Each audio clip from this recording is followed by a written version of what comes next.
સુરતના વરાછા બરોડા પ્રેસ્ટીજ ખાતે રોડ ઉપર બેસી વર્ષોથી ધંધો કરતા લોકોએ રેલી આકારે મનપા કમિશનર કચેરીએ પહોંચી રજૂઆત કરી હતી।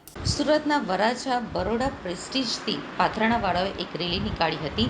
વર્ષોથી રોડ ઉપર બેસી ધંધો કરનારાઓને પાલિકાના અધિકારીઓ દ્વારા હેરાનગતિ કરાતી હોવાના આક્ષેપ સાથે મોટી સંખ્યામાં પાથરાણાવાળાઓ મનપા કમિશનર કચેરીએ પહોંચ્યા હતા અને ઉગ્ર રજૂઆત કરી હતી। વિક્રેતા મહાસંઘ અમારું સંગઠન છે જે આખા દેશમાં લારી ગલ્લા પથારા માટેના અધિકાર માટે લડી રહ્યું છે। 2014માં આ કાનૂન આવેલો સ્ટ્રીટ વેન્ડર એક્ટ પથ વિક્રેતા કાનૂન। આ કાનૂનમાં આ પથારાવાળા લારી ગલ્લાવાળાની વ્યવસ્થા કેવી રીતે કરવી એ આમાં લખેલું છે અને એ પ્રમાણે 11 વર્ષથી કામગીરી કરવાની હતી જે એસએમસી આજ સુધી કશું કર્યું નથી।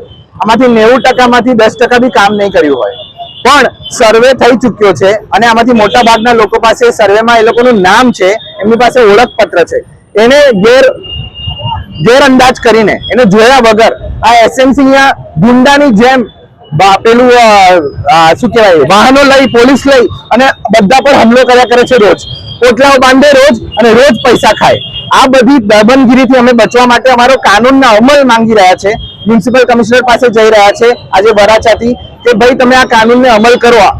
ભારત સંવિધાનની નીચે બનેલા જે કાનૂન છે તમે માનો છો કે નથી માનતા એ સવાલ અમે એમને કરવા જઈએ છીએ અને આમાં ચોખ્ખું લખ્યું છે કે જ્યાં સુધી બધા પથ વિક્રેતા બધા પથારાની વ્યવસ્થા લેખિતમાં થઈ ન જાય ત્યાં સુધી તમે કોઈ બી પથારાને ખસાડી નથી શકતા। કલમ નંબર 3 આટલા સ્પષ્ટ કાનૂન હોવા છતાંય આ લોકો જે દમનગીરી કરે છે એના વિરોધમાં અમે બહુ કડક શબ્દોમાં કહીએ છીએ કે આવો અત્યાચાર ગરીબો પર નહીં ચાલે।